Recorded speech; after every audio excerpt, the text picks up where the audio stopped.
আসসালামু আলাইকুম সকলকে সাইড হ্যান্ড রাইটিংয়ের পক্ষ থেকে শুভেচ্ছা ও ভালোবাসা। শিক্ষক শুধু একটি পেশা নয়, এটি নিজেকে আত্মমর্যাদা এবং শ্রদ্ধা ভালোবাসার একটি ক্ষেত্র। তো সকলেই শিক্ষক হতে চান। আর শিক্ষকদের জন্য বড় সুখবর, সেটা হচ্ছে 19তম শিক্ষক নিবন্ধনের সার্কুলার অতি দ্রুত সামনের মাসে এর নভেম্বর ডিসেম্বরে প্রকাশ হতে পারে এবং 19তম সার্কুলারে কিছু রদ বদল এনেছে, সেরকম আমিনুল স্যার সেরকম তথ্য দিয়েছে। সেই তথ্যের আলোকে আপনাদের কিছু গুরুত্বপূর্ণ তথ্য দেব, যেটা শিক্ষক আগামী দিনের শিক্ষক তাদের জন্য তো সুন্দর করে আপনারা এই জিনিসটা লক্ষ্য করুন। 19তম শিক্ষক নিবন্ধন সার্কুলার খুঁটিনাটি, আজকে আপনাদের খুঁটিনাটি বিষয়গুলো জানিয়ে দেব। এবারে এই 19তম শিক্ষক নিবন্ধনে সরাসরি নিয়োগের সুযোগ রয়েছে। আপনারা জানেন যে এবছর সম্ভবত শিক্ষা বা ইতিহাসের মন্ত্রণালয়ের যে তারা বলতেছে যে এবার সরাসরি নিয়োগ হবে, বিশেষের আবেদনে নিয়োগ হবে, অর্থাৎ বিজ্ঞপ্তি হবে না।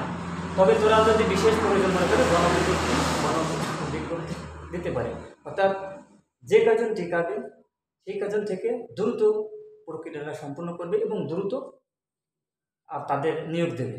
তো চলেন দেখা যায়। প্রথম 1 নম্বরে আছে নিবন্ধন পরীক্ষার নিয়ম। নিবন্ধন পরীক্ষা 1 ধাপে সম্পূর্ণ হবে। আপনারা জানেন যে এই নিবন্ধন পরীক্ষাটা 1 ধাপে সম্পূর্ণ করবে তারা এবছর। 2 নম্বরে বিশেষ বিসিএস আদলে হবে, অর্থাৎ বিশেষ বিসিএসে দেখা যায় যে রিটেন এবং প্রিলি হয় এবং এরা বলতেছে যে রিটেন এবং প্রিলি একসঙ্গে নেবে, অর্থাৎ রিটেনের প্রিলির মার্ক থাকবে 100 এবং রিটেনের মার্ক থাকবে 100, সময় থাকবে 2 ঘন্টা, অর্থাৎ এই 2 ঘন্টায় একদিনে এক সময় এই পরীক্ষা অনুষ্ঠিত হবে। তবে আরেকটা সূত্র বলছে যে এখানে কিছু অংশ রিটেন এবং কিছু অংশ প্রিলি হতে পারে। এখানে যেরকম যে 100 মার্কের প্রিলি এবং 100 মার্কের রিটেন, অথবা দেখা গেল যে 180 মার্কের প্রিলি অথবা 120 মার্কের রিটেন, এরকমও হতে পারে। এই 2 নিয়মে হতে পারে। এখন প্রিলির যে মার্ক হবে, এই প্রিলি যে মার্ক হবে 100 মার্ক যদি হয়, তাহলে 40-এ তাতে পাস থাকবে। এই প্রিলিতে আগের বছরে যেরকম 18তে যেরকম আপনারা পেয়েছিলেন, ঠিক একই রকম এবারও 40-এ তারা পাস করবে, এরকম কিছু তারা চিন্তাভাবনা করছে। পদসংখ্যা, এখানে পদসংখ্যার বিপরীতে 2 জন টিকাবে।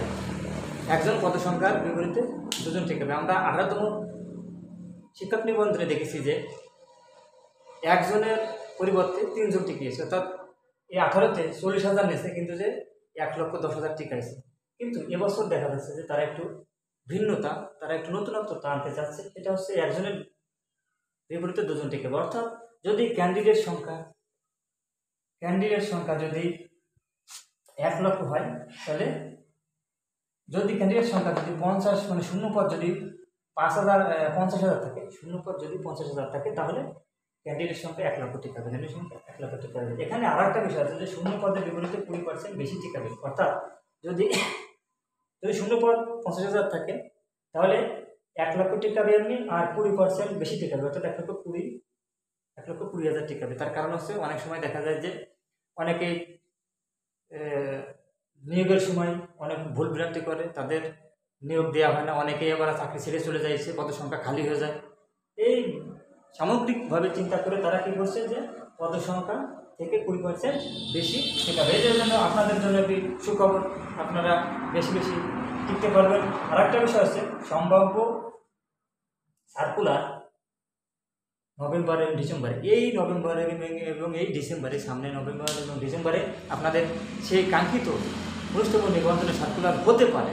তাদের যে তথ্যমতে তারা যে বলছে যে তাদের প্রতি বছরে একটি সার্কুলার দেবে, তাদের বিদিতি আছে এবং তারা চায় অতি দ্রুত সম্ভব এই সার্কুলারটা নেবে। কারণ বাংলাদেশের প্রতিটা স্কুল কলেজ, বেসরকারি স্কুল কলেজ, মাদ্রাসায় অনেক শূন্যপদ রয়েছে, যার কারণে শিক্ষক সংকট রয়েছে। অতি দ্রুতই নেবে, অর্থাৎ এই বছরের শেষের দিকে সার্কুলার হবে। তো আপনারা প্রিপারেশন নেন এবং এই বিষয়ে দ্রুত একটা সামনে যেহেতু আমার পরীক্ষা সামনে যেহেতু আপনি একটা